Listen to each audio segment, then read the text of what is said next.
Today, I'm honored to welcome a woman whose presence is not just grounding, it's gravitational. Cynthia Larson is more than a researcher, more than a consciousness explorer. She is an anchor of integrity in realms that many only whisper about. Known to many as the quantum optimist, Cynthia's work bridges science and spirituality with a clarity that's rare. She has spent decades illuminating how consciousness, coherence, and quantum fields shape not just our realities, but our capacity to stand rooted in truth. As we open this portal on eldership and core stability today, Cynthia brings the kind of resonance that steadies the nervous system and awakens the soul. Her voice carries crystalline wisdom, not in volume, but in vibration. In this conversation, we're going to explore what it truly means to be core stable, and that core is spelled C-O-R-E, in an age of distortion. How elders can become pillars, not spectators, in collective evolution, and how the body, the heart, and the field all align when we choose sovereignty. This is not a casual dialogue. It's a transmission for the times. Beloveds, welcome Cynthia Larson to Whispers from the Hearth podcast. Welcome, Cynthia. Thank you so much. What a beautiful introduction. Thank you, Annie. Thank you, Joyce. And I have this is my really fun story I told you before that I want to share with you. So we live in the mountains and we go to get our spring water from the mountains, directly from the mountains. And it's a rarity for us to get over there. We like have all these bottles together. And so we finally made it over there at the set time of day, beautiful sunshine. And my husband says to this woman, "You have New York plates. Are you from such and such?" And she said, "Yes," and started this whole conversation. It was almost like when you had discussed with me your recent trip where you met kindred spirits, kindred people that really you had so much in common with. We lit up together, the two of us, so beautifully. And they're opening they're in art museums and different things like that for the type of art she does. He's a veterinarian, and they're going to open up a place as soon as they find the proper property. So she says to me, she's talking about quantum, and she says to me, "My most favorite person is Cynthia Larson." And I'm like, How about that? A favorite person. "She's my favorite person too. Oh my gosh." And I'm like, "What are the odds?" She goes, "I haven't met her, but I've emailed her and she's answered me back. She is so kind. Whoa. Answers me back, and she has read all your books." So anyway, it was just, I'm like, what are the odds? But that is what happens when I connect to you and I, whatever this field is that we share together, is so awesome. And like, I mean, we're like fast friends now. We can't wait till we have the opportunity to get together. And she's also going to showcase my mosaics at this one place that she's at, a gallery. So, but it was just like, oh my gosh. To me, that's always like, okay, this is the very divine that, you have said yes to being on here today. So I'm completely grateful to you for this. So I'm going to go ahead and just ask some questions, go with whatever you feel like you want to.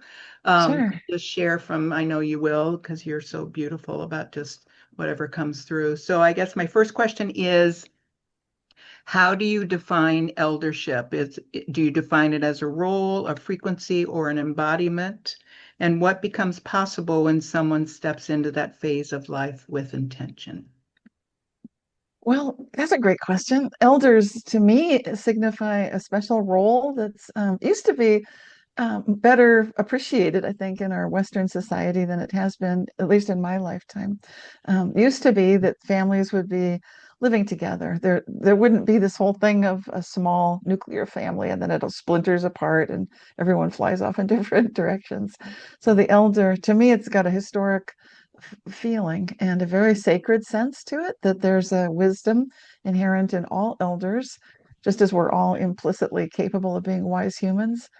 But if we're not given the opportunity to step into these roles fully or embody them fully, then it can be sort of a partial engagement. So to reclaim that sense of eldership is, to me, a very beautiful gift and something that we can give to ourselves and each other.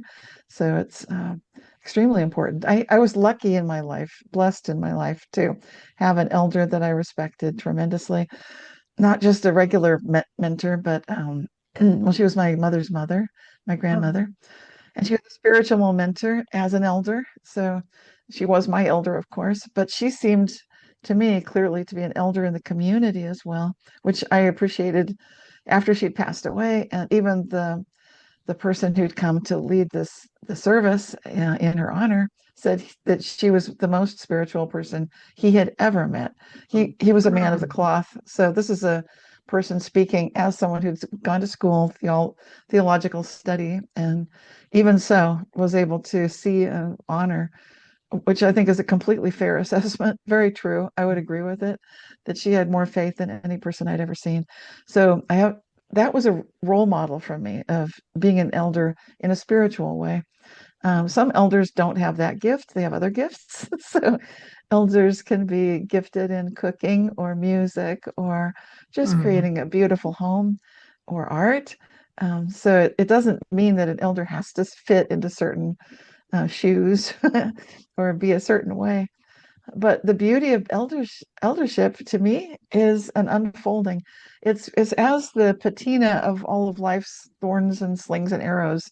It sort of maybe gives us wrinkles and gray hair, but in the process of all that happening, we can also, it seems like we can get more and more open-hearted if we choose to go that way. And then whatever we're doing, whether it's through cooking, music, art, or spirituality, we can become more accessible, more vulnerable, more open, more authentic. Mhm. And in so doing, share more of the true gifts because the gifts come from experience and it's experience lived and also embodied, which might be from past lives. And if you're on that spiritual path, which I think most of us here today are, For then sure. it's very amazing stuff. It's especially right now, because the entire population of the planet, of all, not just humans, but it pretty much trees, everything. I can feel that there's this uplifting going on, this huge, tremendous influx of positive energy, change energy. And it's time for transformation for all the beings. And so there's, if you're wondering, why does it seem kind of crowded? Like I'm trying to, we were talking earlier, we love to just be in the hermit Mhm. state. I love it too. Cup of tea and then just, cuddle up with a good book. I've got mine. And so much, especially if the weather's inclement. But the eldership thing is really about recognizing sometimes it's good to be there for others, and the what we think of as just our experience and just being me has great value. And Mhm. eldership is an acceptance of that beautiful gift that we can give of ourselves, that some you might think, what do I have to give? Oh my gosh, the stories, the richness of depth of your dreams, things that happen, things that seem like alternate realities, but you can feel into them too. These are huge gifts. And what you take for granted, what I take for granted, is often extremely valuable. And if you just are guided to share what comes through, following the lead, like if you meet someone who mentions me, that was amazing.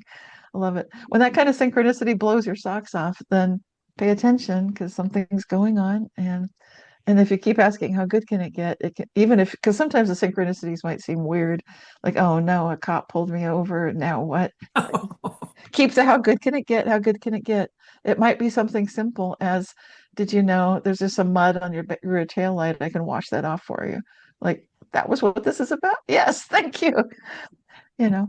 Or I just wanted to warn you, there's a washout on the road that you're headed on. But if you do a U-turn and just go back, we're rerouting people, but we haven't done the signs up yet. So I can think of several things that could be like, oh, that's good, that's good.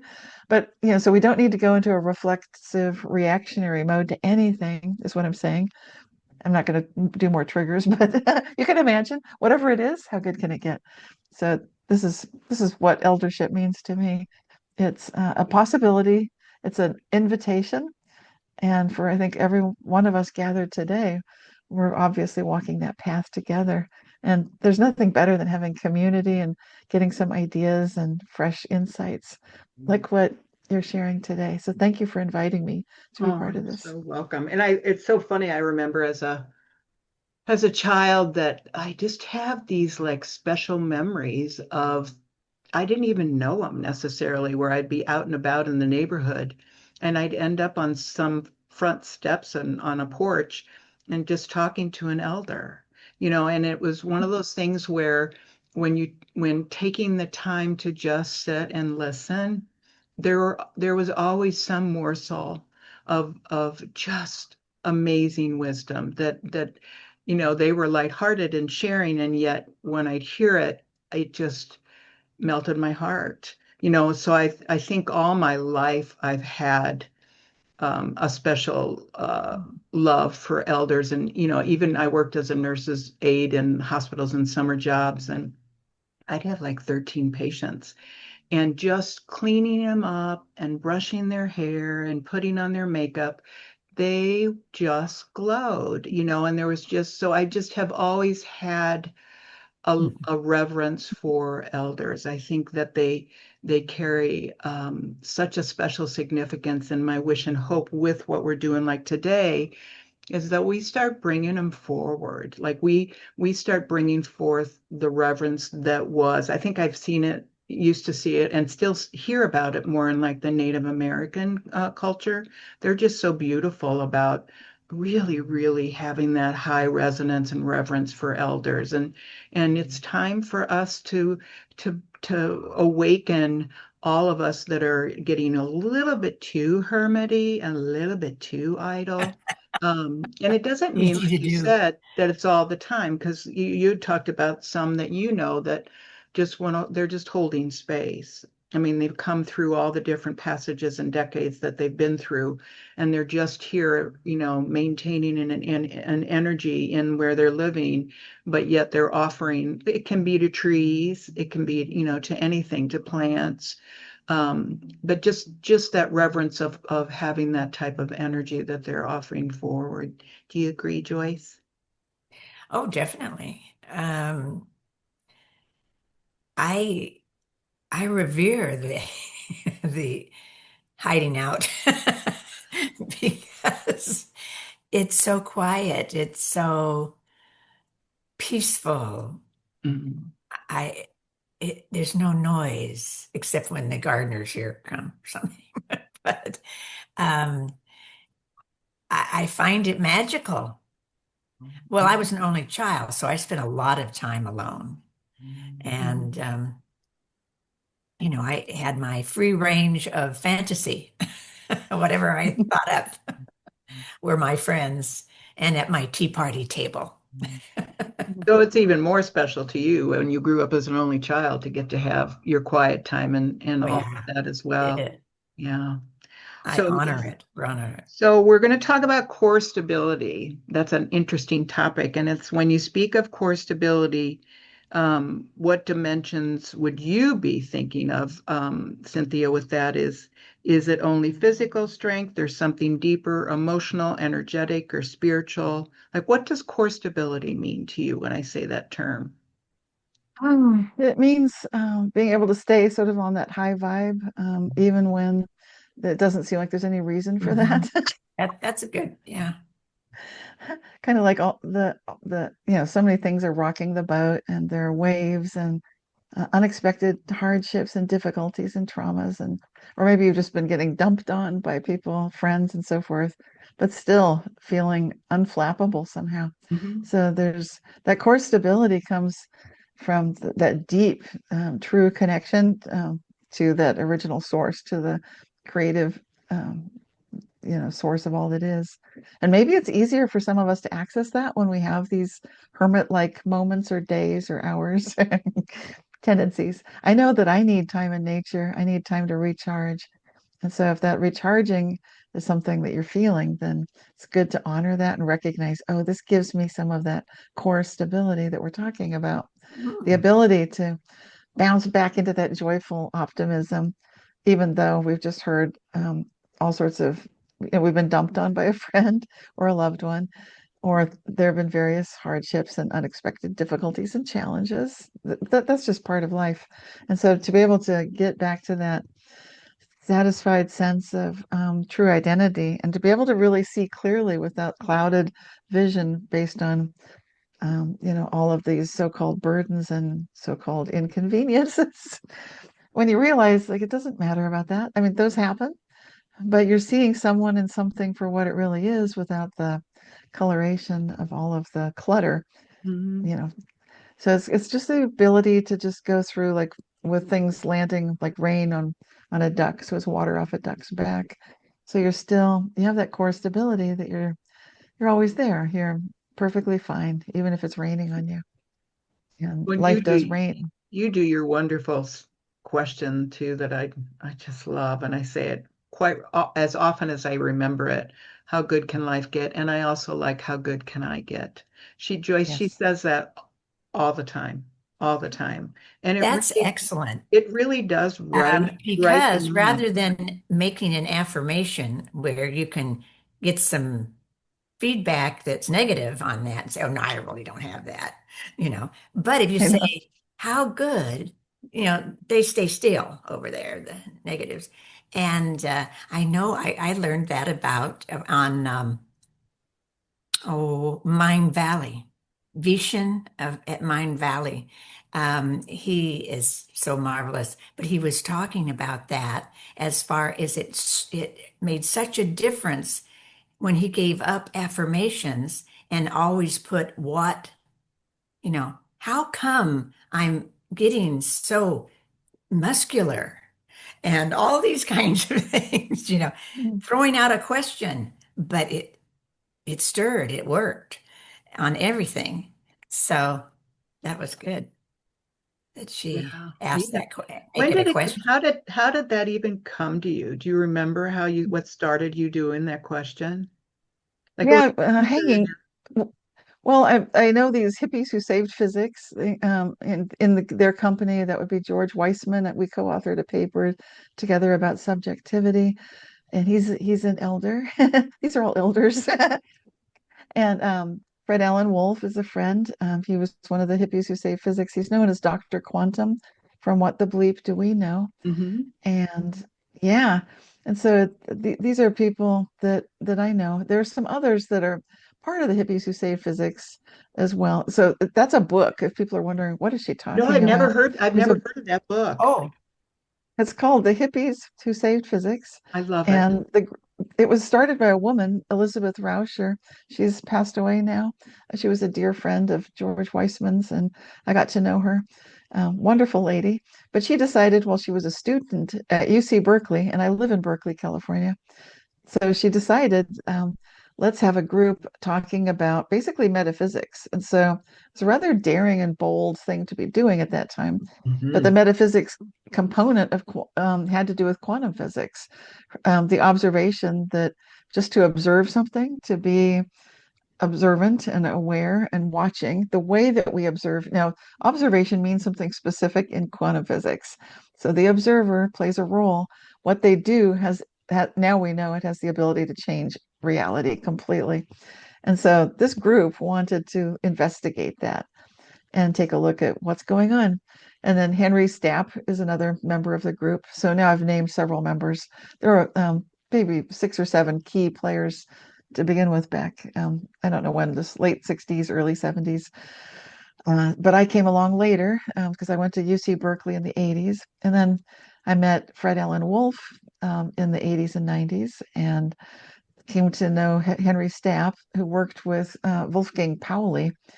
He was the guy that gave Carl Jung the idea of synchronicity, Wow. which is like what we started talking about, that you go to fill up water bottles and the synchronicity is that's crazy. We're both talking about the same Cynthia Larson. Yeah, the same one. So, but Henry's okay. I'm going full circle now. Back to Henry Stapp, and he was working with Wolfgang Pauli. Well, there's so many stories I could tell you about these beautiful elders, but the main idea here is that I'm going to now credit someone I never met, but some of these gentlemen did know him, and that would be John Archibald Wheeler. He was a contemporary of Albert Einstein, another physicist. And this is the physicist, John Wheeler, who gave us black holes, white holes, it from bit, and then the participatory universe. And this idea that we're talking about, when you ask nature a question, nature answers.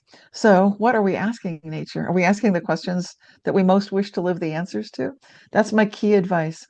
Only and always ask only the questions that you wish to get the answers to, even if you're just thinking it, even if you don't say it, but you're just thinking it. So, it's retraining everything. And it's okay to ask all the questions that you'd love to live the answers to, because what John Archibald Wheeler is saying is you will. We all will live the answers to the questions we're asking. So if we're asking how good can it get to be an elder in today's society, we will live the answer. How Yeah. good can it get for each of us and for each other? How can we help each other understand this in an optimal way? How can what seem like setbacks turn into tremendous opportunities for us in every way? How can we get better in every way? And in my book, Quantum Jumps, I described some research that showed how actually seniors are some of the best examples of this principle at work, because they did some longitudinal studies on seniors to see which ones were doing the best and having the least accidents, the least Wow. sicknesses, illnesses. Yeah. And so it's the people that are pretty much doing this kind of thing. So it makes a tremendous difference when you're looking at how good things can get and you're actually looking at the glass as half full. Some doctors are now adopting that when they don't ask the pain scale anymore when they see their, um, not their customers, but their patients. I was trying to find the word there, but instead they'll ask, how good are you feeling on a scale of 1 to 10? How great are you feeling today? How magnificent, how splendid. And it's a total reversal of this Mhm. very inverted system that's happened to pretty much all our institutions. I'm not picking just on the Healthcare Institute. Everything is very inverted, but we can flip it all. And as elders, what could be more fun to do than do that? So I'm That excited. would be, yeah, being conscious just of that, and Yes, it'll come out on all levels. Yeah, that's good. And Yeah. Joyce has always lived that way. I mean, she hasn't been saying how good can it get, but I've known her now for about 17, 18 years, and she has always lived from that premise. And It's truthfully, just been natural. I was just yeah, always, and it's because it's always I worked for her. I have a problem though, because I'm never in the now. I'm always out there in the future. see, that's that optimism, and those are the seniors and the elders that do the best. So the ones who I'm are 80. pessimists, I qualify. I'm 83 as an oh elder. my gosh, No, you doesn't don't she look look it. Oh my great? I gosh, know, I you look, know. yeah, look so young and That's what she vibrant. was. It's makeup. She It's was. when I get up in the morning, I look 93. We And all a sense of do. humor too. I know, right? I'm a makeup hound. And we all start out slowly in the morning. That's just the nature of everything that because Yes, we've got so many energy shifts going on right now. So that's right. when you worked with this group, what was their premise? I know they had a bigger scope and goal of what they were working on. What was that about? Oh, the fundamental physics group. I Mhm. came along a little bit after that had not, it wasn't really known as that. That was, well, they were all on campus together. They kind of went their separate ways, Ah, different locations. George Weissman's up in Portland. Fred Allen Wolf is still in San Francisco. Jack Sarfati's in San Francisco. Henry Stapp is still here in the East so Bay. they're still all alive Um, then. they're kind of around, but then some of them sort of splintered off a bit. So they didn't have a shared mission exactly. I think originally I they thought there really was. wanted to know. They wanted to know what was really going on with, like, what's the true quantum paradigm. And then I held at my house sort of several years ago, about a decade ago, just a very fun gathering of these fundamental physics folks. And then each of us would present just a 10-minute overview of how we felt. What is the correct way to see quantum physics? What's really going on? What is the correct paradigm? Because it could be a holographic interpretation, Mhm. or there could be like a collapse of the wave function, the Copenhagen interpretation. It could be a transaction of the future to the past. What was the best? I, What was the uh, bottom line one that would people would ring with? Well, Uh, I think nature doesn't narrow things down like we like to do in a binary. We like to do the binary thing, and even our chat GPTs say it's not this, it's that. It's trying to lead us always by the uh-huh. nose. What I love the holographic interpretation of David Bohm. I love it.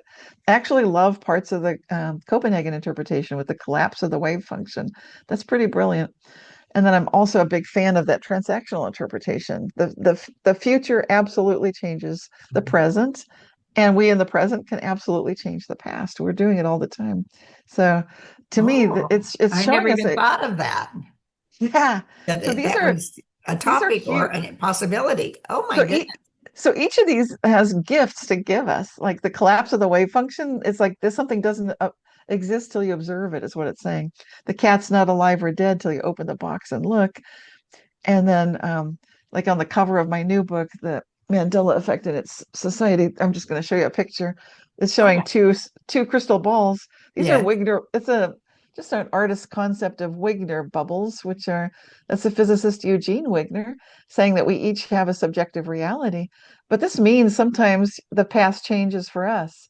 Like you know that you broke your leg, but you see your doctor and they won't, it's not in your chart. They don't talk about it. There's Oh no yeah. proof it ever happened, but you know it happened. Mm-hmm. Um, and then the Mandela effect is groups of people collectively acknowledging an alternate memory. So Mm-hmm. now we've got physics behind this. I love to write my books when the studies show up, and I'm like, oh my gosh, let's share this. So that would be Eric Cavalcanti's work, brilliant physicist, and he just won an award for the best paper in the last 6 years with he and his colleagues. That is a first that I'm actually writing a book. Yay. It came out last year, and he's already also getting awarded. This is amazing. It's like things are catching up, and Wow. I think we're living in that's what I mean. This is exciting times because Hmm? that it's not just me being on the far fringe of conscious research, but we're also seeing formal acknowledgement within the physics community that this is indeed a brilliant path of research to say you can have two observers in the same place in the same time observing two totally different realities. And that's the work that was experimentally done. So Eric Cavalcanti says with some pride, I'm an experimental metaphysicist. I've never heard anyone say that proudly before, That's but he does, perfect. and he deserves it. Yeah. Oh my gosh. Yeah. Experimental means it can be proven. So he's not just saying like you can have two observers at the same place and same time, and oh, that happens, and it's anecdotal, and we can toss it out. No, no, no. He's saying we did some experiments in this, and they are repeatable experiments that can actually show this ontological shocking truth, which is subjective reality appears to be the way all of nature operates. That's good for us as elders, good for us in general, because you can keep asking these questions you want to live the answers to and expect that you'll see evidence that these good things are happening now, in the future, and in the past. So I like that transactional interpretation, the future and the past. I love I that. Wow. love That's a whole other arena and perspectives and all that I haven't touched upon at all yet.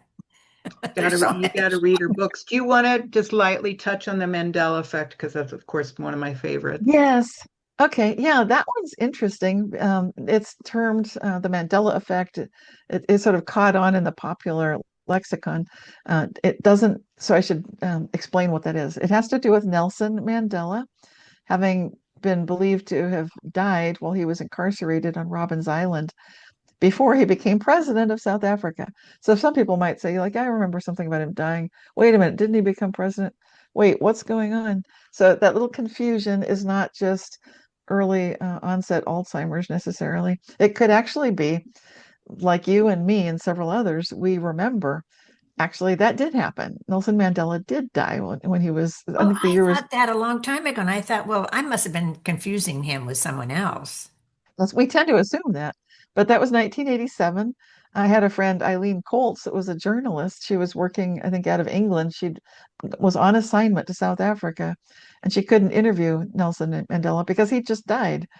And so she wrote. She also wrote a book about the Mandela effect, friend or foe. So, but I mentioned her story in my book too, the Mandela effect in its society. And she's not the only one. So this was a very big revelation. I want to credit Art Bell for this because he was a late night newscaster on Mhm. Midnight in the Desert And before that, I can't remember the name of the show. Before that, Yeah, it can't was think the of big one. I was blanking.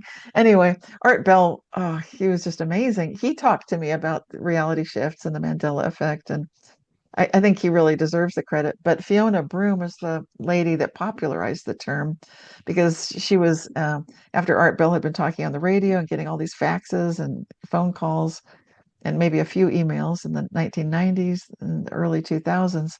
Fiona Broome went to a Dragon Con convention, talked to other people, and they all agreed this definitely happened. This is the thing. She was a paranormal researcher, mostly looking into ghosts and Whoa. hauntings. Yeah.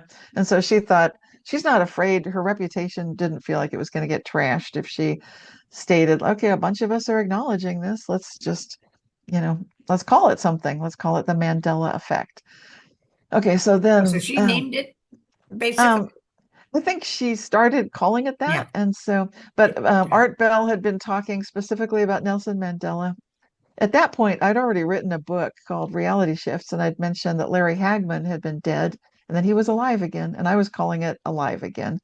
I'd seen my roommate's cat that had died, and then he was alive again. So Whoa. I was saying this happens. It's called Alive Again, but then Mandela effect caught on as the catchphrase for not just people and cats and animals being alive again, but also all sorts of things. Usually very playful things having to do with products, such as people might remember Stouffer's stovetop stuffing if for Thanksgiving, Sure. but now it never was Stouffer's stovetop stuffing. It It was always wasn't? no, it was just craft Oh, stovetop. how funny. I it. Oh, remember they're the all ads like and that. everything. Oh, fun. They're like this. And then I remember the Thanksgiving is what I remember. It used to be on the third Thursday of November, and I'd have the extra week of time for Christmas shopping or holiday shopping. Right. There's no extra time now. It's all crunched up. Not only that, but I would never have put International Aura Awareness Day on the last Saturday in the month. I would because it gets clobbered by Thanksgiving every year. Aw. So I know when this changed for me. So this is a collective alternate memory that I and many other people have. Like, Mm. yeah, Thanksgiving used to be the third. It was third Thursday. Very easy. Stouffer's stovetop I always don't stuffing. think of it that way. I don't Yeah, pay much attention because I don't even do it. 'Cause I don't cook yeah, and I don't I go to know. other people. Ah, well, I'm just mentioning these because it's November, but they're pretty much anywhere you look. You can look at movies. You can go in the grocery store and just do a fun little expedition and see how many things are different than you remember. Oh, Lots of products have changed. So typical. I don't know what the big ones are for you, but Fruit of the Loom is huge for a lot of And people. So that's just Berenstein Bears one for sure. Or that was cornea. what? early. Yeah, there used to be a cornucopia behind the fruit on the logo. Oh, yeah. Yeah, not Uh-huh. yeah. And so we thought maybe it's just a logo change, but Yeah. no, there's no logo change. And the people in the marketing department are very playful at Fruit of the Loom, and they'll sort of joke around about it. But no, there was no marketing change. It's very interesting. Yeah, Wow. and then movies, those are, if you build it, he will come. I Yeah. remember if you build it, they Right. will come. Right? So Uh-huh. just small things. So it's Yeah. just kind of They would playful. come. They Yeah. would come. Yeah. And you But the Bible, recently presented this to kids, right? Didn't you have a conversation about the Mandela effect with some younger students that you got to speak before their class or something? these were college students. They were Yeah, the yeah. best. Yeah, these were some of the top college students I think it was the state of Kentucky. And so they have a governor's program for scholars, and they could choose what they studied. Yes. And one of these are young professors also who are graduates or currently enrolled in this scholars program. These are incredible, beautifulully gifted students, Wow. highly scientifically minded. And yeah, they all purchased copies of this book and they all waved them up in the air That's and had great. me, yeah, and they were very much studying as if they were going to have a huge debate on the topic because there are perspectives on this topic where well, first of all, if a person has not experienced any of these things, the whole thing sounds Yeah. ludicrous. It Hmm. sounds crazy right off the bat. And I understand that. And so But how would they not have experienced one or the other? I mean, the Some I have original never people, met thought. anybody that really doesn't. If you until, really start talking about it, they do have some kind of memory of something like. Yeah, I but think they might still be pretty lodged in this Yes. whole idea cans of, of pumpkin that mother'd make pumpkin pie and all that kind of stuff. but yeah, so some people are kind of entrenched in sort of a beliefs. They don't even Yeah. know they're entrenched in it, Skeptics. but they're kind of, yeah, even scientists, this can happen to scientists as well.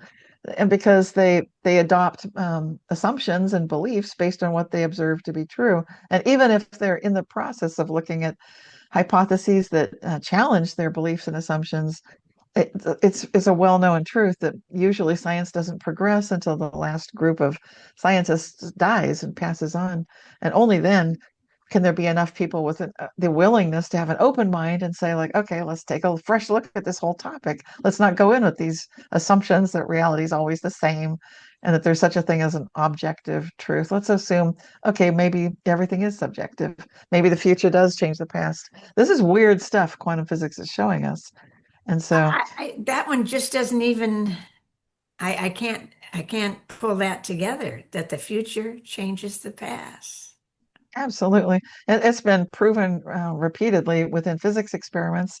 But then recently, I was just reading Dean Radin's book, The Science of Magic, and he's got a whole section in his book describing That's interesting. tests with people. And that it's just these are gold standard studies where people are absolutely changing the past. You can look at it and study it, look at the Wow. exact studies yourself. And if you're having trouble with wrapping your mind around it, that's a good place to start. Yeah, I will I try was that one. listening to one of Cynthia's YouTubes. It was probably about 2 years ago, or maybe a year ago, and I heard her in the YouTube. I heard her talk about her son going through three different brain surgeries over his lifetime, and she said, "I don't have a son. I only have my two daughters." So I was tuning in. That's just how connected you and I are with our crossings. I was tuning into another timeline of hers where she had a child, and I was so happy to be able to say I'm so excited that he's done so well with his brain tumor surgery. And she's like, "Nope, only two daughters." And it was just, that's the kind of stuff that if we Ooh. start to engage it and tune in, we're all going to be probably pretty mesmerized by, and especially as elders, because we've lived so long. Yes. Yes. When you really Yes. start to look Certainly at is. this, Joyce, living 83 years, you're going to be astounded. It's Yes. a good topic of conversation at Thanksgiving, if you were with people at Thanksgiving, to really start tuning in and asking people, because they're gonna say, no, this is the only way it is. And it's like, no. Well, I think probably that's in the 95 percentile at least that will think Yeah, this for sure, for it is sure. just what it is. What we see is what we get, is what they're thinking. Okay, I'm gonna ask you. Sometimes there's like a certain thing that grabs them, or they'll see it flip flop. It'll go Mhm. one way and come back, and then it's like, okay, there's reality is absolutely changing. They'll know it if they see that, which doesn't happen for Or they'll everyone. doubt it. They'll say, But no. I think, but it is also interesting what I've noticed when I get into the conversations about Mandela effect with people is that they haven't thought about it. But then when people start bringing up the storylines of the different experiences of it, then it's almost like their field opens up and they can start going, oh my gosh, I do have something like that. I mean, I definitely see people that want to stay entrenched no matter what, but I also see more of an openness because they can't refute it, because all Mhm. of a sudden it starts coming in to their mindset where, like, oh yeah, that I do remember the way you're saying it, and then you're saying now it's different. So I guess I see shifting that's happening, and I think that is an example of how things are shifting for us with all the different amplification of the energies. It really is a fun time to get to be around. Okay, so I'm gonna ask you this question. Oh, I'm just excited that we're finally living it. And Yeah, there's so much more to come. What absolutely. and when you think about how long you've been at it, I mean, you've been out there exploring this for so many years, Cynthia, and been patiently waiting for the world to wake up to where you are. Patiently. Okay, I'm so not in a gonna world wait. of increasing field distortion, how can elders become stabilizers in the collective field? That's beautiful question. Yeah. To me, it has to do with just the what we're living for. It's just knowing. And as you get older, as you're an elder, then hopefully you know that what you're living for, and hopefully it's something that has tremendous value, like love. And when you know that, then you don't get tricked by lesser values and smaller dreams. You'll hold those principles rather high. And so this is something that we're capable of doing as pillars, as elders who are really not necessarily shouting from the rooftops or anything. We don't need to make a big noise, but there's sort of a quiet presence and the capability to bring forth, this awareness that we have that can be viscerally felt. And it's felt much more than people recognize. We're so much more telepathic than most of us realize, so much more interconnected. And so just by holding that space, we're helping tremendously. Mm. And it's such a huge gift. So we're able to, and now I forgot what your question was. I'm sorry. It's how I elders can wonder, become stabilizers in the collective field. I wonder what the influence it's going to be on the concepts that people have that they think are real when we get our galactic brothers and sisters to share with us, Yes. because I don't think they get old. Mm. Yeah, not the way we do. You're right. And that's part of the stabilizing too, is acknowledging we have this family of beings that's part of it's just our, I don't know what to call it. It's a celestial family, but many of them have been on Earth for a long time too. Yes. And so it just hasn't been something that most of us have acknowledged for some reason. And Well, we're so, going to get, mm, we're going to be forced into the knowledge, and I think we're going to yeah. be blessed Mm. by their wanting to share with us. They know a lot of what we're talking about. All these topics today, they're very well familiar with. Yeah. And sometimes they kind of give me like a little elbow, like a little nudge. They did with this latest book because I was still trying to get it so that it was, I don't know, I was taking a long time with it. And they're just like elbow, elbow, like now. Yeah. And I've never had that happen before, but I thought, okay. Oh, I Because sometimes, love that. I would just be so excited.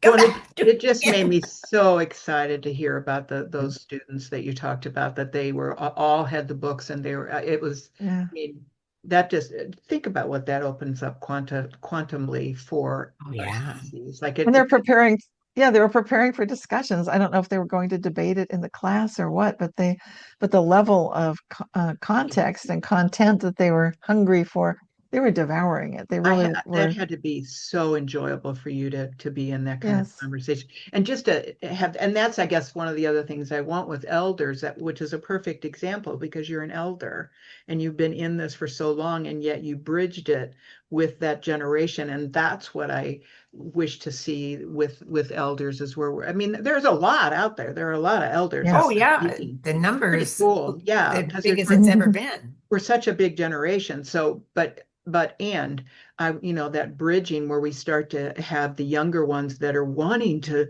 have that vitality of the wisdom and the experience, and Hmm. all the studies that you've done to be here now at this time and be an elder. I mean, you've really done the legwork when you think about it, Cynthia. I mean, you've been at this for a long, long time, and patient. When it was Yes. there was such a wall of no, no, no, this isn't accurate, and now it's starting to break through, and it's so beautiful. Thank you. Thank you for literally So staying glad. steadfast amidst all that, because that's not an easy road for somebody, and the different people that you speak of, all the different books. It's so hard because every time you tell me another book, then I get it. And I don't have enough, like, I almost want to just not sleep, is where I'm at, Oh, because there's so much that I I want don't to even know how take to sleep in. at all anymore. I'm sleeping. So so as far as what's the I role? wanted to, oh, go Oh, go ahead. ahead. Go ahead, And Joy. I just wanted to say, I wanted to know, you obviously a writer, but in this journey, did you adopt any other venues like channeling or anything like, you know, oh yeah. kinds of things that were you drawn to explore? Yeah, well, I do some of those. This is a tough question to answer in a brief way. I do Oh, life. yeah. I should explain where this is going. But sort of In like it, if you're filling out a profile yeah. before you're going to speak or Yes. something, bullet I points. I have a broad spectrum of metaphysical anomalous Oh, experiences, so it's okay. extremely broad spectrum. So it's Wow. and it seems I'm very open to that. So it seems like I was reading this book by Dean Radin about his science of magic, and he got to a part where he said something about ghosts, and I felt like, well, how can he say that? And then I realized, okay, I get direct experiences frequently with so-called ghosts or dead people. So I know Cool. first, I know firsthand that, I mean, he's studying it and he's doing, and then he had a little experience in a hotel room and lights were flickering. I get so much more than that though. And I realized if he had had what I like my kind of experiences where I know for sure it's not a living person doing this, because he's thinking, oh, the lights are flickering. This could be the energy of a young person in the building, blah, blah, blah. Yeah, it could be, but not based on my experiences. Yeah. I've had too many. Like just real quick, when I bought the house I live in now in the 1980s, the first night I was here, there was a ghost presence of a man walking from the kitchen into the living room. He stopped abruptly, looked at me sitting in a rocking chair with my cat, and he looked confused and disoriented. And I realized, oh, this must be And Mr. you just didn't Hiller's. react at all. You just, like, I looked was up like, shocked. I was oh, shocked, like, wow, there's someone here. It was a ghostly presence, oh, uh-huh. but a gentle presence. Telepathically, I could feel this is not anyone dangerous. He had no ill intent. He just seemed like disoriented, like, huh? And I was explaining, oh, we bought the house. I live here now. Your wife, she moved. She's down in Southern California now with her daughter, I guess. Uh, and then he sort of nodded and just sort of faded and vanished. Faded out. Yeah, that was to me that was a very striking moment. And then Yeah. I'll just do one other quick one. This one to me, this is obvious that something happened here. March 2021. I know what day that was too, but in the middle of March, I was working on getting ready. I was doing PowerPoint slides for our International Mandela Effect conference group. I was the person in charge, so I'm very busy. And I get somebody like da da da da, tap tap tap, and it's not a person, it's not a phone call, it's not a text, it's interdimensional. Like, hello. I'm like, oh, brother, I'm busy. Okay, who is this? And then it's my friend's grandmother, my best friend from high school. And I haven't seen my best friend in ages. I certainly never knew her grandmother. She died. In fact, my best friend never knew her grandmother because she died very When she soon was after she young. gave birth to my Hmm. friend's mother. Her name, I had done some genealogical research, never found her in Seattle area because her last name is Hall. There were like a two Oh, dozen people, but yeah, I was like, I can't find you in the 1920s with that name. Because I said, what do you want? She said, you can find me. And I said, I don't think so. I'm busy right now. And I was arguing with this ghost. Okay. Then the ghost is like, I said, I'll do this if I you'll take me can't directly. imagine telling a ghost, excuse me, I'm busy right now. I'm very Bug off. She busy. I was, know. I but was very busy. knowing what Like I have, she was. and I'm like, I I know know, she like was busy, but I said, okay, if you take me directly, because I could waste hours doing this. I've already sure. done this. It's a, what do you call it? Needle in a haystack. I don't want to do that again. Not right now, certainly. Right. And she said, I'll take you straight to it. I said, wow, okay. Straight to what? The yearbook? Like, yes. And you're going to show me what? Photos? Like, yes. Photos? Well, I've never seen Okay. Okay, this is worth it now. Like, really? You're going to, we'll soon know if we're going straight to the right high school. Well, she did. She took me right to the right high school, showed me online that there were photos of her. I was blown. Okay, Wow. but it gets better. So then Quite a bit. there's no living person doing this, believe me. So this is what Dean Radin is saying. It could be a living person. No, no, no, no. Okay, and then it gets even better because now I'm like looking at these photos. It's matching the personality. I'm meeting this ghost. She's extremely charismatic, very. I mean, she could charm anybody. Anything. She could sell ice cubes to Eskimos. Does she look like she's not in a cloud or anything, or she's No, clear? she looked young, but she died young. She died right after giving birth. I didn't know anything about her. I'd never seen a picture of her, Uh, but I'm seeing her spirit is very vivacious, creative, fun, charismatic, like crazy. it talked me into sweet talked me into this whole thing. And then but she was correct. And then very clear thinker. We went straight to the photos. I found them. So I'm trying to call my friend, trying and failing. The line's busy, busy, busy, busy. I'm like, what? This is so weird. This is what it's all related. And it's Really? amazing. Yeah. Finally, I get through, and my friend's like, "Oh my gosh, what a day!" And I said, "What happened?" Well, maybe I shouldn't have talked my brother into getting that DNA test. He found out what that meant. That he only shares 25% of his genetics with me. And I'm like, "Oh my gosh, let me tell you, I've got good news for you." Because which side of it was on the dad side. They're not connected. Well, I said, "Good news on your mom's side. I've got photos of your grandmother and his grandmother today. She wanted you guys to have it today. She bothered me Is today. that cool or She what? said she said it has to be today. Nobody knew this. Nobody alive knew any of this. This is all brand new information. They didn't know her high school. They'd never seen the photos. Nobody knew. Wow. So this to me, this is, I mean, how I much love more stuff proof? like this. Yeah, so I this sort of thing happen. When I say I'm a broadband experiencer, I mean I get all kind. I get stuff that there is no category for. I'm pretty sure. It's- Well, you get but so many because you're tuned in, you've got your yeah, technicals out Beautifully there. open and willing. But I think it's so Yeah, neat, so and they even know as they can tap on your shoulder. well, in our discussion of elders, to me, this is an elder. Like this is where we want to stay open to all the possibilities that are out there when I'm wanting to tap into this whole collective that is too quiet and not looked at, because That's it, right. it can be even in something like this, and we don't ever want to, like, how cool was it that even though you were in the midst of your boundaries, you still could open up and allow this to come at such a key time that was going to bring soothing to her brother. Like, I just, like, that to me is an example of why I have such a reverence for elders. And even though someone passed away at that age, does not mean that they're not still an elder. We look at Yes. we look at legacy, we look at ancestors, and they can still be helping, just like the future can help the present, the past can help the present. Like, that's a perfect example. And I think, and I'm so grateful that this interview is today. Thank you. Because I think that this is exactly what I wish for with elders. There are so many elders that have probably had experiences like this that they keep under the surface because they're too fearful that to share But that they'll think they're too outside loony. the box, right? So nothing's by accident, as we know. Yeah. So I'm really, really grateful that you brought that up. Okay, let's see what else we can bring. So I how think, do timelines live in the body in your experience? how does the what? How do timelines live in the Oh, body timelines. Okay. in your experience, Cynthia?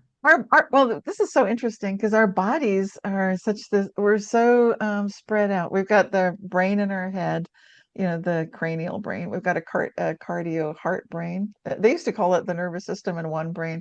Now they've wised up. And when I do blind readings for clients, if I do life coaching sessions, I do a read on the high self, middle self, and low self. And to me, it was obvious we got these three embodied brains. There's one we think this is the only brain. It's not the Really, only I brain. didn't know this stuff. They're finally catching up to it. My guides showed me 25 years ago, do your readings like Is this. it a heart brain Yeah, or what? there's a heart brain. There are neurons which actually form a cluster. Sometimes the heart has information, so does the gut before the brain, so there's the enteric brain. They have very technical names. Yeah, I I had think no this is a idea. great way. I know. I need to cover this. I need to talk about levels of conscious agency. I think I'm working Yes. on starting my next book, and Yay. it's going to cover this. So I'll start with the brains, and I'll talk about this is embodied. You've got your head brain, your heart brain, your gut brain. But what's really exciting to me is it's showing you, if it's like a layer cake, you start noticing like, oh, this is cool. And if you start tuning into your gut brain, you can get the subconscious information flowing through. And if you're open to receiving it, it's phenomenal. You get so much information. And what was that Hmm. question again? I'm sorry, the questions excite Oh, me so much. I know I'm asking you really deep questions. How do timelines live in the body in your experience? Yes. Okay, so the timelines, there we go. This is where it's really interesting because now it's like this is the way like we create computers, they're never going to be as good as we are. We have so much more going on. Fortunately, that's a good thing. So all we need to do is just know that like we are the like an ultimate divine being, and so we can work with robots and AI, and that's great. But there's no need to ever worship them like golden gods or idols. Okay, so the Oh, timelines, no. right? Well, some people, well, never, let's not get into that. Okay, Okay. so the timeline thing is the possibility field. Sometimes, like if you notice that these timelines are adjacent, if you can start feeling them, like there's a really adjacent timeline where something, you might even be able to feel what's different about it. How are you different? Like, how good can I get today? You're calling it in. You're saying, how good can I get today? What a great question. And so, and you know what good Okay. is based on the highest levels of your That. conscious agency, right? So I'm your spirit, adopting that immediately. yeah, yeah. Well, that's, I think Annie was mentioning it earlier. How good can it get? How good can I get? So you're just really inviting that experience fully to embody it. And as you do that, you'll start noticing that you're feeling these timelines aligning within you. So there's an alignment that happens. Ultimately, it's possible to live your life like you're just moving and grooving. Like even when things are off, they feel like, oh, it's still on. And there's a flow. And I'm doing it as I'm moving with it. It's like that Kundalini life force energy that goes up your spine. And as you start feeling like, okay, my head is aligned with my heart, is aligned with my gut, and I can feel I'm in the right timeline because I'm asking, how good can I get? It can be very simple. So we don't need to do any complex quantum physics equations, nothing like that. You don't need that because quantum physics is something birds do this, bees do this, Mhm. flowers and trees do this. We can do this. It's just how good can I get? This is it. Oh, Inviting it in, calling it in, what's the next embodying it. seminar that your guys are going to? I want to come. That's why I went to Yeah, Crestone. yeah. That's the next thing I'll be doing in person. It'll be Crestone in May 2026. So with Paula Harris, it's oneness, and Where's it well, going to be? In it's going to be Crestone, Crestone, Colorado. Southern Oh, Colorado. It's to me, Yeah, it's kind of they call it Shambhala. oh, yeah, So yeah. one of the things that happened the other night with it was really strong. I and I was just curious what you would respond to it. I got in a lifetime right next to me that I was getting ready to do some kind of major timeline shift within it. And so I was oh. curious if you'd have a response to this. How, it was just so big that I got it. I was so present to it. And it didn't tell me exactly what it was going to be. I didn't need to know, but I was curious how when we have something like that and we're getting that kind of telepathic information, what is it doing? Because that is kind of, it's not a future because to me everything's happening at the same time. It's just another timeline, but it's really converging in for me right here and now. I just felt like, wow, this is major. Whatever this is right now, this is major. And I didn't know if you'd have a response to that. You don't have to, but I just was really curious about it. Well, it sounds like it's I don't know which part of you was feeling that it was major. It sounds like a gut feeling, like that enteric brain, which is so cool because that kind of runs the show. Those lower two chakras are the engine of the car. So that gut feeling, that enteric brain is just knowing, like, yeah. And when you're tapped into that, you're just on in a way that our culture has not been on. I'm sorry, I don't mean to pick on our culture. It's been kind of a train wreck for 400 years. Oh my Uh, gosh. ever ever Is, since we gave up the dreaming and the fact that we are creating reality, we're going to go back to it because our AI and our quantum computer systems are absolutely going to be doing this. And at that point, it'll be a mad scramble and a catch up. Like all of our schooling is wrong. Yeah, yeah, we've been teaching everything wrong. So it'll all have to get flipped around. That inversion I talked about has been the Mhm. last 400 years of looking outside of ourselves and thinking that these things are real and anything you measure is all there is. But when you know that, like I know I'm living for my life for love, I can't measure love. I can't say, oh, there it is. The one thing I care most about that gives me this beautiful the word you've been using about just getting not rooted, but just It's that grounding and that Hmm. gravitational sense of stability, that internal balance on all levels, all dimensions. So no matter what, even if an ET walked into the room right now, I'm still fine. That kind of equanimity, that's incredible, and that I comes mean, that's what from, I mean by the core stability. To me, yeah, it's that the core stability is it's almost like that void before we even come into the body. yeah, yeah, yeah. It's that inner innocence that no matter what, exactly like what you're talking about. I've been getting such beautiful energy throughout this, so it's beautiful. But it's just so cool to understand that that is always there. That's Yeah. always there. That's who we are. And nothing can really rock it. We can create that by the observation or the defining or the critiquing that we choose to put on it, but it's always there. That heart coherence, that alignment that's just so sweet. And Yes. I can't say that I really like I was thinking about it like some people want to call it bliss, but or 0 point or whatever. I mean, it's not like you can give a name to it. I always don't want to do words or identifiers like that, but yet I feel maybe I just want to say from a sensing perspective, I feel it, from what we're talking about today. But to me, that's what core stability is.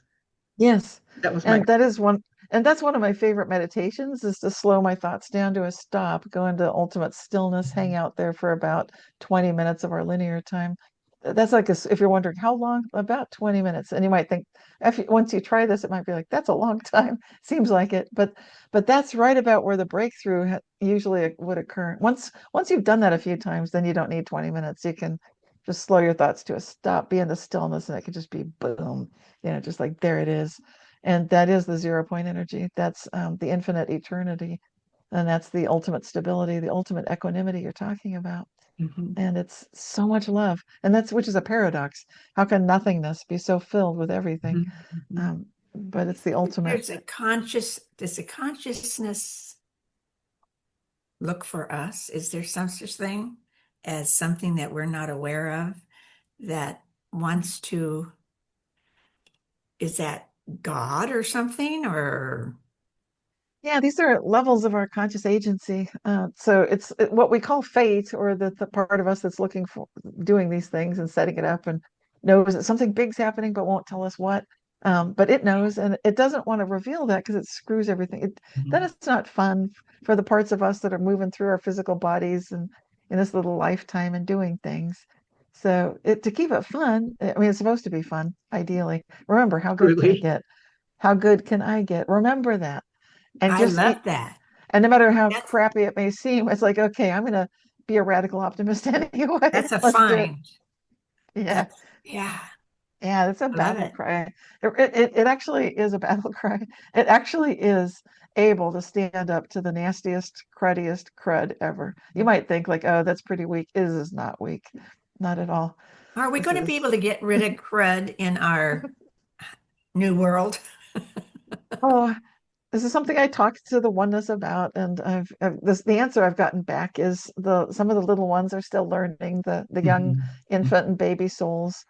And I'm like, oh, you got to be kidding me. Like, I still get that it's a part of it. I mean, and it's yeah, probably for me, it's the redefining of what that is.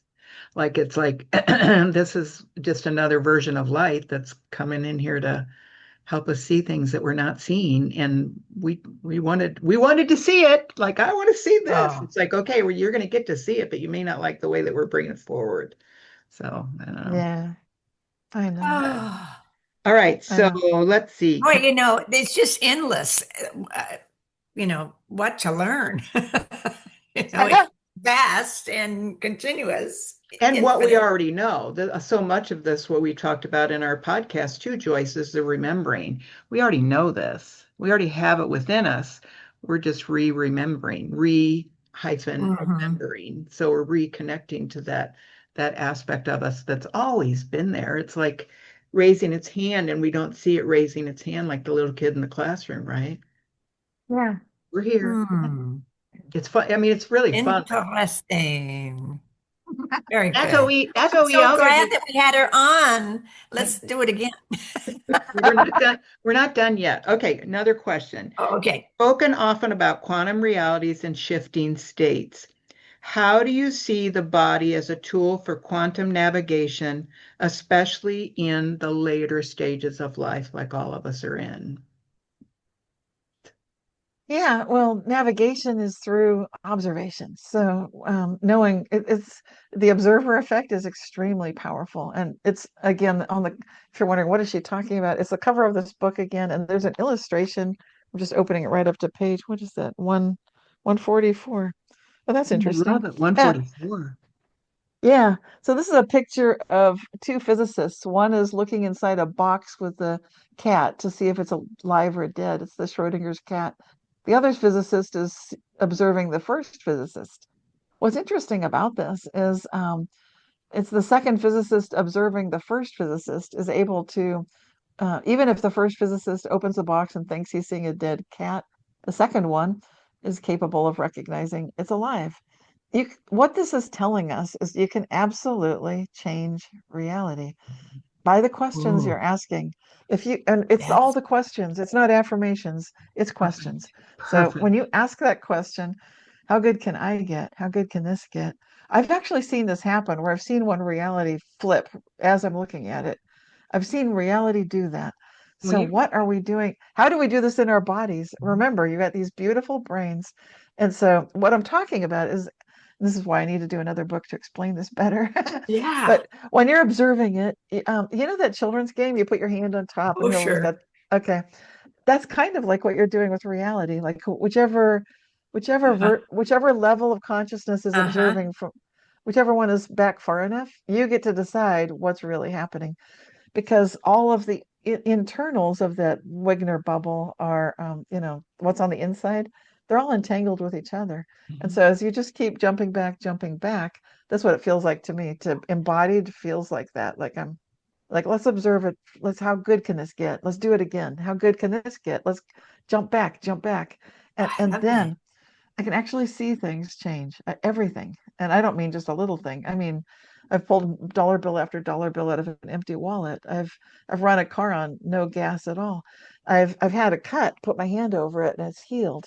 I've seen things that I've had a flat tire in my car fixed But was as there an as a intention there? Was there an how good intention? can it get? How good can it It's get? not a, The it's not question, attention. It's Oh, the you're not asking the attention. question, how good can this be fixed? how good can I get? How good can this get? Not And even then I not even witness it. using the word fix, Joyce, because that's putting a reaction to it and that's shifting it so that it becomes into being. But if it really is like she's asking about the questions, what question are you asking? And so it is just how good can it get? And then I love that. Just keep. I mean, I have done it maybe twice, but I haven't gone exponentially like that. I really like that idea. And Yeah. the embodiment is the key to really stay in the playfulness so that you can look at something. My sister did this with me. We had a holiday dinner and the dishwasher broke and it made a foul smell. You could see smoke coming out of it. It made a Whoa. clunk. Instead of going click, it went clunk. Bad smell. And she looked at me horrified because this had happened. My parents had replaced the dishwasher, it seemed like yesterday. I know it was 5 years earlier, but it's like, oh, not this again. And so she looked at me and she said, "Can you do that thing you do?" Now, this is hilarious because I'd never talked with her, and she knows what I write and talk about, but she'd never brought this up. And that just made me laugh. Like, really? Like, sure. Fix it. I was in such a joyful state. Like, really? You know what I Acknowledgement. do? Yeah. Like, and then I said, "Oh, this is," and she's laughing too. And I said, "This is excellent. We are out of you don't want to be in that heavy, stuck energy. No. Remember, the Hawkins map of consciousness, Mhm. where it starts with anxiety and anger and all these cruddy, heavy, low emotions, then it goes up and it goes all the way up to reverence and love and joyfulness, up around That's where I 1,000. rather hang. Yeah, You can look it up online, Joyce. That yeah. Okay. I'll send it to you, but you can look it up so you see what Okay, she's great. talking about. It's great. So so when we're laughing like that, we're just going whoop, we're like perfectly. Like this is why Yes. kids are so good at this. Kids are great at this. They Yes. Oh, go, yeah, they're so light and yeah, and that's the key. You want unburdened with that's crap. it. we could be we could be the light unburdened elders that are just vibing, Yes. at the 800 level, like, yeah, let's cruise through Yeah. and lifting everything. So I was laughing with her, and then I just quickly described, like, okay, this is what we'll do, because I'm basically asking how good can this get, but Yeah. because until you're good at this, you need sometimes a little hand holding, like bumper bowling. So I'm just telling her, okay, I'm gonna open this up, and then I'm just gonna send my love to it and connect with it. And I'm picturing it's perfectly fine. Hmm. It works. I'm not explaining why. It's just I know it works perfectly fine. Never mind what just happened. I said, Right. never mind what we smelled, heard. Never mind Right. all this. Hmm. Ignore that. Just all the love. Did that for like a minute. I said, okay, now I'm just going to open it all the way and close it all the way. And I look at her and I'm going to push the button. And of course, it worked perfectly. Um, but these are the Don't kind you of things. love it? Yeah. So it's Wow. Well, just and a that little was reality adjustment, like a little chiropractic adjustment, but it's just the jump back, raise the vibe. And, so you're really recognizing that as the embodied observer, you can absolutely select the reality that you need. And I prefer to say, how good can it get, rather than, You don't dismiss. You don't even yeah, the no, go problem. into it. No, it's not. No, don't yeah, go. You only talk about acknowledging the perfection that it is. How good can it get? yeah. And then you say that kind of thing. And Exponential. I could, and then in Crestone, I got locked out of the apartment with Paula. That was funny. Paula's great, but I needed to have all my baggage out of I don't know, the electronic lock had locked and messed up. I mean, it had locked us out. The code didn't work, and my suitcase is still in there. I hadn't removed it. And Paula looked horrified at me and said, I locked the back, because there's a front door and a back door. She said, I locked the back door. And I know she did, and she always does. But I said, but I could feel, I talked about the laughing and the energy. In that Yeah. moment, I'm looking at her and I'm just getting this woo, this Kundalini rising vibe. Yeah. And I'm like, oh, Paula, this is really good. I'm feeling that energy.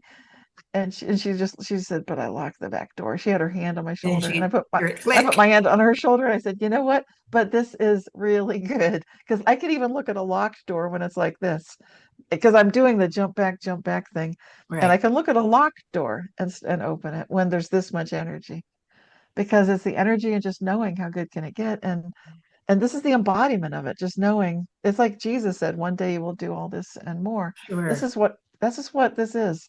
It's knowing that you can just be asking, how good can it get? Jump to that observational level. So I walked around to the back of the apartment, looked at the door, the sliding glass door. I could see it was locked, and I always tested it each morning. It was always she wasn't doing a sloppy job. She was doing a good job. It was locked. In fact, I talked to the door that morning and checked it, and it was locked. And that's interesting, because sometimes I'll sort of connect. I was Precog. communing. I didn't Yeah, even know why I was doing that, but right. that's my high self. My high self guides all of us. Your high self guides you, and that's why I ask, how good can it get, instead of thinking I know what I'm doing. Yes. If I do it from here, Okay. it's not Yeah. as good as when I do it from up there. Yeah. So I'm how good can it get means my high self is doing that.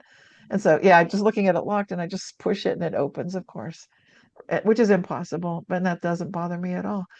Like running a dead dishwasher, like pulling dollar bill after dollar bill out of a wallet. Which you All haven't of this made and rest. more. All of this and more. Yeah. There you This go, would be Joy. so good to do a whole YouTube on that yourself. I She mean, does do. you She know, does do many YouTube. do you She's do that kind of fantastic. thing on your show? I work with where people are, and then I work with what my high self allows me to put on a YouTube. Mhm. Here's the deal, Right. because I really wanted to talk about the Hopi prophecy rock, and I knew I could if I could just say a few things, then some of the baby and infant and young souls could go more of us, more of our loved ones could come with us. Mhm. But Spirit would not let me do that in February. I spent 3 hours trying to record Wow.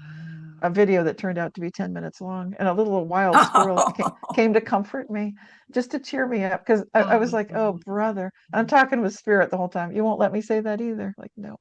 So my Why? baby and honey. infant and young souls, I can What? talk to The baby and gardeners have infant. come now, so I'm Yeah. yeah, go ahead. We've got a lot of people on this planet. You only can keep what you actually know. And the old masters and our guides and our true elders, they like us to remember ourselves. They want us to, come on, guys, you got this. And they keep looking at us like, you got this, you remember, right? And I need to do that too. Even though I could put it in a YouTube, it wouldn't be very good because When even you the need infant and baby and young souls, they need to go on their own paths. And so Sure, as much I as I get it. want to, and like, oh, I could do Then this. how I are could, we going to teach people this? I But that's mean, okay though, because I mean, when you look at what she's saying there, I think yeah, is yeah, that is true eldership, where we started yes, at the first question, because no matter what your ego aspect of yourself is wishing and hoping for on a bigger scale that's very loving, your elder inside you is guiding you and directing you and yes, keeping your core stability intact. Really, you're staying in yes, alignment because you are listening on all levels. So it's, that's yeah. a perfect example to me of eldership. Like, again, that's perfect. And the squirrel, I love the wild squirrel that came to cheer me up. You could see, like, oh, her heart's breaking. I will frolic by her foot as if I'm her pet. It was the cutest thing I've ever seen. And then it came back a while later and hung from a branch right next to me, like a little monkey, as again, like my pet. I'm like, you're so adorable. It wanted to cheer me up because it could see I was sad, Oh, like really perfect. like crying for humanity. That's Like, can't perfect. I help more of them? Like, and the squirrel's like, "Oh, you're so sad. You care so much." Like, yeah, But even understanding, really, it's really that boundary thing of allowing those yeah, souls to get to do it in their way, however yep, that's meant to be. Okay, let's exactly. see. So, what are some ways we can revere and recode the elder body, not as failing, but as a vessel of memory and miracle? So, our elder body as a temple, really. Yeah, it's being loving toward ourselves, which I think it's kind of returning back to knowing you're loved, you're safe, and you're fine. Even what you think is a failure isn't a failure. That when people come and ask for help, then you're there, and if they don't ask, it's not a failure. Your presence and who you are and what you're doing, even if you're kind of staying like a hermit in your house, the vibe is incredibly strong. And there was always a function, even for hermits, in these old days. So, and if you come on the porch and little children come along, like Annie, when that was so cute when you were little. I love that. If this happens, that's good. And if all you see that day is a bird or a squirrel, this is also good. So it's just not judging it. I think sometimes we compare and we are hard on ourselves because we feel like we can't do what we did when we were younger, or it's not going the way we thought it should, or we can't reach something or someone, or gosh darn it, they're making those same silly mistakes again. And they're not asking what I think. And yeah, they're not. And that's okay. Well, and Just even know it's okay. even I your don't have any honor. windows open and softly noisy. Oh, Well, even with your story that we just segued from, to me, that was honoring your body as a temple. It's like really, really, really listening within, no matter what, and not judging the guidance and the answers that you're getting. And that's it's a reframing of our vessel and the value of what we have, all of us, no matter how it looks, feels, acts, behaves. Yeah, that's very And cool. it's kind of a surrender too, which is, Mhm. I think that's one of the ultimate gifts that the elders have to give is to embody surrender. And it can be such a beautiful thing. I mean, and maybe we don't always do it beautifully, but Right. we're working on it. So we And, are working and on it. and that's when I look, I've often referred to myself as a surpasser when I look through all the different things that I've been through, and yet that those of all the gifts in all within all of those is that we have the ability to get back up again and not judge it, but just, keep putting one foot in front of the other and being grateful about how good it can. Yes. Oh, I mean, yes. just think of what know we. how on TV and even the different social media things, Instagram and YouTube, doing ads on seniors. Now it's free chair yoga. And there's so many now exercise things. It's changing a consciousness for older people things that they can do. They make it so easy by you can sit down through the whole thing so they can get more people. I want to see more something that would create a draw like that for consciousness, for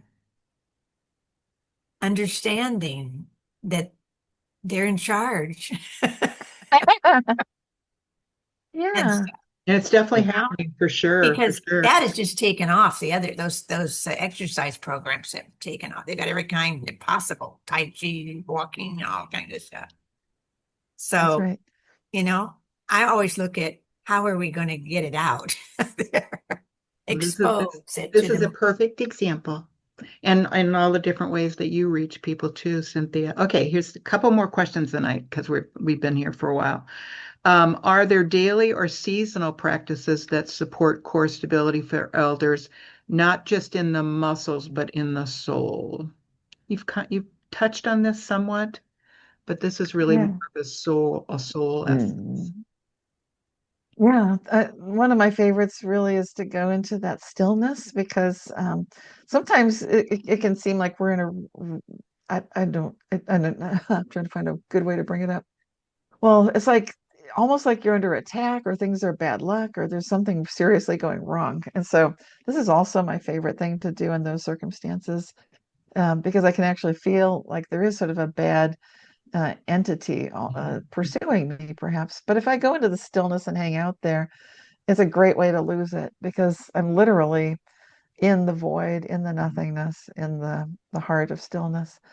And then when I come back out, it's that renewal. It feels wonderful. And there's no way that anything trying to pursue me can be there because I'm not in the same reality anymore. So I'm hanging out in the center point. It's like the hub of all of the Mhm. timelines that are possible to emerge from. So So when I it's go into the That's that. stillness, That's a like a perspective re I had thought of either. it's like a Cool. repatterning in the pause, really.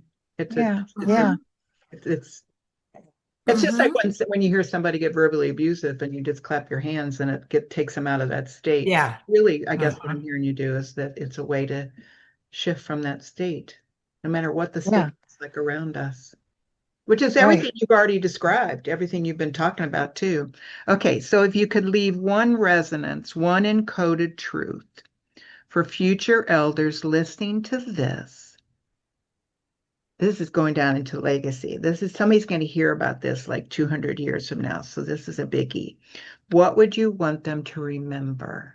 Ooh. It is. I can feel it. I mean it when I'm telling you this is going because we've had such high energy today with everything that's gone on. This has really been a beautiful transmission. It's this Yeah. this is going to go out there, Cynthia. I can feel it. Well, you are a unique imprint of the divine eternal within living form.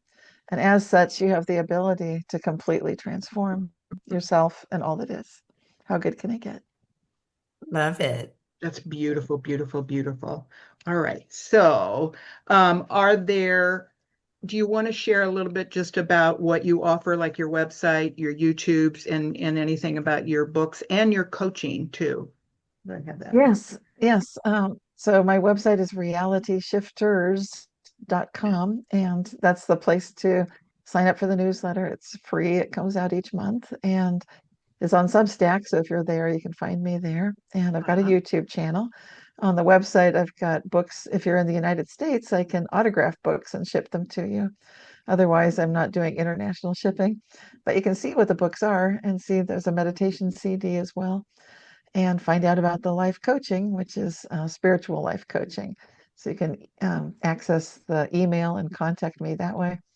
And so pretty much it's the So reality in the shifters is coaching the center. arena, what do Mhm. people seek in particular from you that they're needing some coaching on?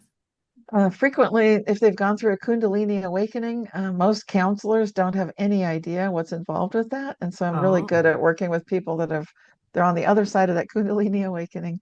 Right now, there's so many earth energies coming through that most people are definitely, even if they don't yet know it, they're going through quite a bit of energetic influx and yeah. interesting things happen. And so I'm really good at being able to at least validate what's happening. I can really appreciate it. When I do a blind reading, then I like to ask how the person is feeling and what they need at the high self, middle self, and low self levels of their being, as well as their divine gift, so that I've got that perspective, and I share it with the individual before the session starts, and then Ah, I ask them to meditate too, and find out what are the dreams, daydreams, signs, symbols, synchronicities, things happening, and then there's this beautiful interweaving that occurs. So it's a very active, Fluid. beautiful coming together. Yeah, very fluid and very dynamic way of uplifting the person so that whatever they're going through is suddenly it transforms all of the experience around them typically. So even what things looked like were the problems, everything's just dynamically changed. So I've it's a lot I've of fun. I've worked with Cynthia a lot, and I get so excited every time I get to. And now when you do this kind of thing, is it just experiential for the time there that you have various realizations or something, or is this something that sticks?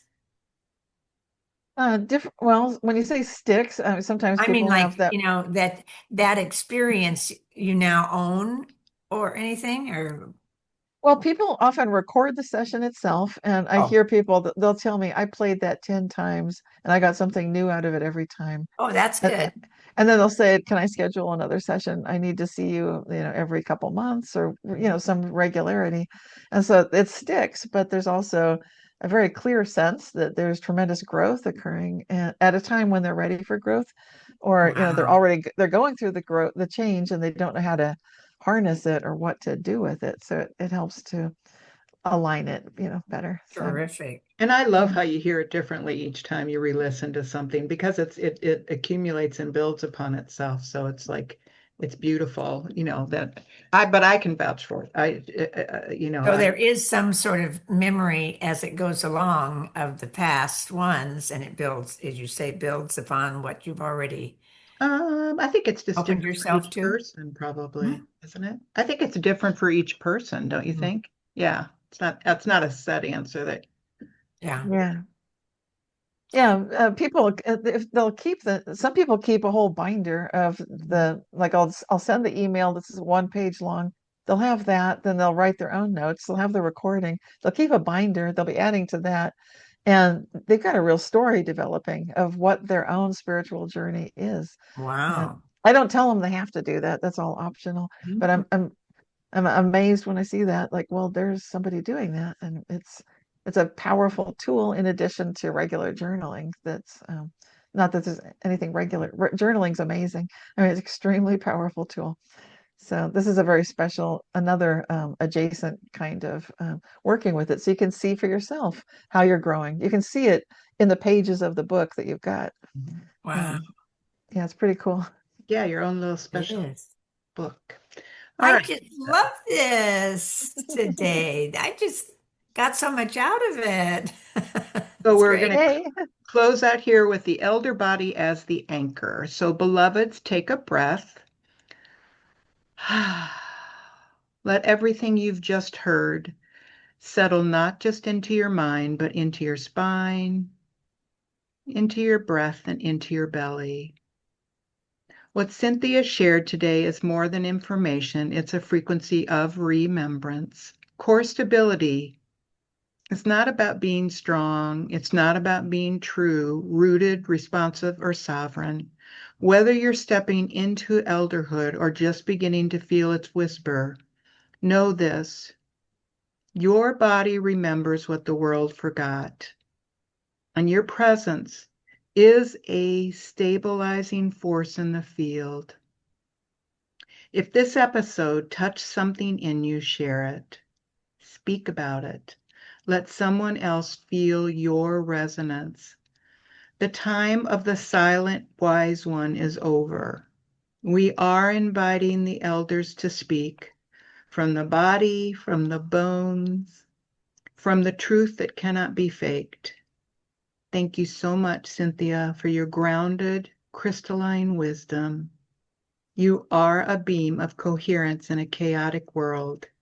Until next time, keep breathing with your spine.